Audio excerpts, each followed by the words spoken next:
Terpaksa menikahi pembantuku. Penulis Via Raya. 31. Membunuh darah dagingmu sendiri. Cepat buka mulutmu, seru Zeus lagi, yang kemudian dibalas dengan sebuah gelengan kepala oleh sang istri. Sambil tersenyum menyeringai, Zeus mendorong tubuh Helios hingga jatuh terlentang di atas tempat tidur. Pria itu mengungkung tubuh Helios sambil mengapit kakinya agar tidak bisa bergerak. Kemudian, kedua tangannya berusaha menjauhkan tangan Helios dari mulut. Setelah berhasil, ia menyatukan tangan itu dan menahannya dengan satu tangan di atas. Aku mohon jangan, Mas. Aku mau ke rumah sakit. Aku sudah tidak tahan, perutku sakit sekali. Mohon Helios dengan sisa-sisa tenaganya yang hanya sedikit. Di tengah putus asanya Helios memohon, Zeus mengambil kesempatan dengan memasukkan obat ke dalam mulut Helios. Untuk sesaat, wanita itu terkejut dan hendak mengeluarkannya dari mulut. Namun sayang, Zeus lekas membungkam bibirnya dan mencempitnya kuat-kuat. Sepersekian detik kemudian, rasa pahit mulai menyebar di seluruh rongga mulut. Helios terbatuk dan Zeus menjepit hidungnya tiba-tiba. Sontak, obat itu langsung tertelan begitu saja, membuat Helios membeku. Sedangkan Zeus, pria itu bergegas menjauhkan tubuhnya dan berbaring di sebelah istrinya. Anakku, batin Helios dengan air mata yang sudah menganak sungai. Harusnya sejak tadi saja, jadi aku tidak perlu memaksamu seperti ini, kata Zeus sambil menoleh menatap Helios. Melihat air mata sudah membanjiri wajah istrinya, membuat Zeus berkata, "Jangan cengeng, begitu saja sampai menangis. Apa kau menangis karena akan kehilangan anak pengacara sialan itu? Kalau sampai terjadi sesuatu yang buruk pada anakku, sampai kapanpun, aku tidak akan pernah memaafkanmu."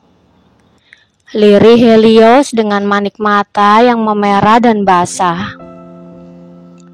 Setelah mengucapkan kata-kata itu, Helios beranjak duduk dengan susah payah. Sambil mengerang kesakitan, ia menunduk dan melihat aliran darah yang mengalir dari kakinya. Darah! Terkejut Helios dengan manik mata yang terbelalak. Suara tangis bercampur suara rintihan mulai terdengar. Helios benar-benar takut terjadi sesuatu yang buruk pada janin yang ada di dalam perutnya. Ia berusaha untuk berdiri, tetapi tidak sanggup karena rasa sakit kian bertambah. Akhirnya, ia meraih ponselnya di nakas dan menghubungi Dokter Rani. "Tolong aku, Dok. Perutku sangat sakit dan kakiku. Aku mengeluarkan banyak darah," ujar Helios sambil menangis meraung kesakitan. Apa? Ada apa denganmu?" "Perutku sakit dan..." "Di sebelahmu ada siapa? Kau bisa berjalan keluar dan memanggil taksi tidak?" Saat ini, Dokter Rani sedang jaga malam di rumah sakit. Kalaupun tidak, jaraknya terlalu jauh dan tidak akan sempat. "Ada suamiku, tapi dia sedang tidak sadar. Dia mabuk," sahut Helios lemah. "Oke, aku kesana sekarang. Katakan berapa sandi rumahmu agar aku bisa masuk." Tanpa pikir panjang, Helios menyebutkan sandi apartemennya, berharap Dokter Rani akan segera sampai dan menyelamatkan janin di perutnya. "Aku mohon tahan sebentar dan aku akan segera sampai." Panggilan berakhir dan Helios kembali mengerang kesakitan. merintih sambil terisak karena semakin lama rasa sakitnya melebihi ambang rasa sakit biasa. Mungkin obat kontrasepsi yang Helios telan mulai menyebar dan bereaksi. Tuhan, kuatkan aku dan calon anakku. Helios beranjak bangun dan berhasil berdiri. Namun sayangnya, kakinya terlalu lemah untuk menahan seluruh beban tubuh, sehingga Helios memilih duduk di lantai sambil bersandar pada ranjang. Mungkin sekitar 5-7 menit, terdengar suara teriakan memanggil Helios. Wanita itu pikir itu hanya halusinasinya saja karena mengharapkan pertolongan. Bagaimana tidak? Tiba-tiba suara Draka memanggilnya di tengah keputusasaan menahan rasa sakit, menahan kekhawatiran terhadap janin yang ia kandung. Sial, kenapa aku mendengar suara pengacara sok hebat itu? Lirih Zeus mengumpat kesal. Padahal ia hampir terlelap jika suara pria itu tidak terdengar. Astaga Heli! Draka langsung terkejut begitu membuka pintu. Manik matanya menangkap banyak darah yang mengenang di area kaki Helios. Ia sama sekali tidak melihat Zeus di sana karena fokus menatap Helios. Sontak, Helios mengangkat pandangan dan berkata, "Mas Aka, tolong." Draka langsung berlari dan berlutut di depan Helios. "Apa yang terjadi? Kenapa kau berdarah seperti ini? Bukankah kau sedang hamil?" tanya Draka bertubi-tubi. "Sialan, beraninya kau masuk ke dalam rumahku," murka Zeus sambil beranjak bangun. Pria itu menghampiri Draka dan mencengkeram bajunya. Kenapa kau diam saja melihat istrimu kesakitan?" tanya Draka tidak habis pikir. "Biarkan saja. Kau tahu, aku mencekoki Heli obat agar anakmu mati." Zeus mengayunkan kepalan tangannya ke wajah Draka. Tubuh Draka terhuyung ke belakang. "Apa maksudmu anakku? Kami tidak memiliki hubungan apa-apa dan jarang sekali bertemu. Bagaimana bisa Heli mengandung anakku sedangkan kami tidak pernah menghabiskan malam bersama?" tanya Draka kebingungan. "Benarkah? Apa kau berusaha menyangkal seperti Heli?" tanya Zeus tersenyum sinis sambil meninju wajah Draka lagi. Tidak ada belas kasih apapun meski sudah melihat banyak darah di tubuh bagian bawah istrinya. Apalagi dengan kedatangan Draka di sana mampu membuatnya merasa bangga karena merasa berhasil menghancurkan calon buah hati Helios dan Draka. "Aku tidak menyangkal karena kenyataannya memang seperti itu," sangga Draka menggebu. "Mas Aka, tolong. Perutku sakit sekali. Aku sudah tidak kuat. Aku tidak bisa menahannya lagi. Aku mohon selamatkan anakku." Lirih Helios dengan wajah pucat dan bibir yang berwarna putih kering. "Iya, ayo kita ke rumah sakit sekarang." Draka mengangkat tubuh Helios dan berjalan ke arah pintu. Tepat di ambang pintu, pria itu berhenti dan berbalik. "Selamat, sepertinya kau berusaha membunuh darah dagingmu sendiri." "Apa?" terkejut Zeus dengan manik mata dan mulut yang terbuka lebar. Mendengar ucapan selamat dari Draka membuat kepala Zeus berputar-putar. Pria itu berusaha mencerna dan bayang-bayang ketika Helios terus menyangkal atas tuduhan yang ia lontarkan sebelumnya. "Tunggu!" teriak Zeus. Pria itu beranjak mengejar Draka dan Helios turun ke bawah. Namun sayangnya ia sudah tidak mendapati mereka di sana. Akhirnya ia keluar dan menuju parkiran.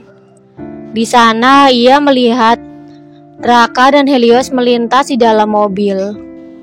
Melihat hal itu, ia berusaha mengejar tetapi tidak bisa. Rumah sakit. Ya, aku harus ke rumah sakit sekarang. Aku harus menanyakan kebenarannya pada Heli. Gumam Zeus sambil berlari masuk ke dalam lift. Sampai di apartemen, ia masuk ke dalam kamar mandi, menyalakan air dan berdiri di bawah kucuran air dingin itu untuk menghilangkan efek mabuk. Ia bahkan sampai berendam di dalam bathtub agar efeknya cepat hilang. Setelah itu, ia bergegas mengganti baju dan turun ke dapur untuk meminum air putih. Ia harus benar-benar sadar agar bisa mengemudikan mobilnya ke rumah sakit. 1 botol tidak akan cukup. Lirik pria itu kembali meraih botol air putih lagi. Setelah merasa benar-benar sadar, ia meraih kunci mobil dan melajukannya ke rumah sakit. 1 jam kemudian, ia sampai di sana dan langsung menuju ruang operasi di mana Helios berada. Di sana, ia melihat Draka yang sedang duduk menunggu dengan khawatir. Dengan langkah besar, Zeus menghampiri Draka dan langsung mencengkeram baju pria itu. Katakan, apakah yang kau katakan sebelumnya benar kalau bayi yang Helios kandung itu anakku? Tanya Zeus nyalang. Dasar bajingan bodoh. Tidak bisa menahan emosinya lagi, Draka melayangkan kepalan tangannya ke wajah Zeus. Dulu, kau hampir membunuh Heli dan sekarang kau membunuh anaknya. Tidak, dia bukan hanya anaknya tapi anakmu juga. Kau membunuh anak kandungmu sendiri. Sambung Draka kembali meninju wajah Zeus di tempat yang sama. Tidak, itu tidak mungkin. Zeus melepaskan tangannya dan melangkah mundur dengan raut terkejut. Kenapa tidak mungkin? Apa kau berpikir kalau Heli hamil anakku? Draka kembali duduk di kursi tunggu. Andai Heli mau menerima perasaanku sejak awal, mungkin dia sudah menceraikanmu dan kami sudah hidup bahagia. Namun sayangnya, Heli lebih memilih hidup menderita bersamamu. Lanjut pria itu menggebu. Mendengar ucapan Draka, sontak Zeus mengangkat pandangan, menatap pengacara itu dengan tatapan tidak percaya. Kenapa? Tidak percaya? Perlu aku ceritakan bagaimana istrimu mengenalku? Baiklah, dengarkan aku baik-baik dan jangan sampai kau menyela. Aku ingin kau mengetahui segalanya dan meratapi penyesalan. Draka melipat kakinya dan melipat kedua tangan di depan.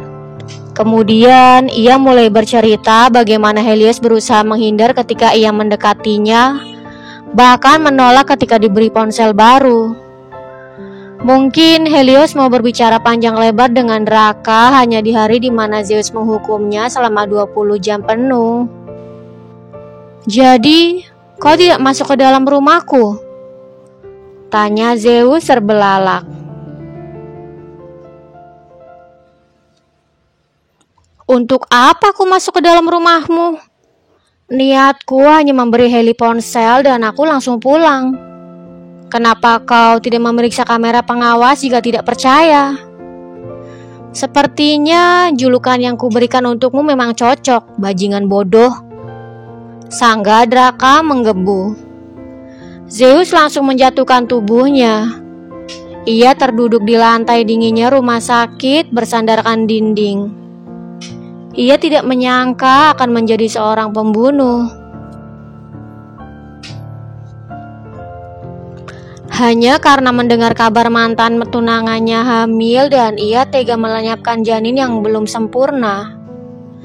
Terlebih janin yang ia bunuh adalah calon anaknya sendiri. Tidak terasa air matanya mengalir begitu saja. Memukuli kepala dan menarik rambutnya kuat-kuat. Merutuki kebodohannya yang tidak mau mempercayai setiap ucapan Helios. Lebih bodohnya lagi, ia tidak memanfaatkan kamera pengawas yang ia pasang di setiap sudut rumahnya. Pokoknya jangan pernah berpikir untuk hidup bahagia dan ingat terus kejadian di mana kau membunuh anak kandungmu sendiri. kata Draka mengingatkan. Pria itu mengucapkan kata-kata itu bertepatan dengan berangkar Helios yang didorong keluar dari ruang operasi. Kemudian ia beranjak bangun dan datang menghampiri. Begitu pula dengan Zeus yang sudah tidak sabar ingin menemui istrinya. Memohon maaf atas apa yang telah diperbuatnya. Namun sayang, saat ini Helios masih dalam keadaan tidak sadarkan diri. Entah apa yang akan terjadi jika setelah sadar nanti, wanita itu mengetahui bahwa janin yang ia kandung telah tiada. Bersambung. Jangan lupa untuk like, komen, share, subscribe, dan tekan tombol lonceng untuk mendapatkan notifikasi episode selanjutnya. Terima kasih.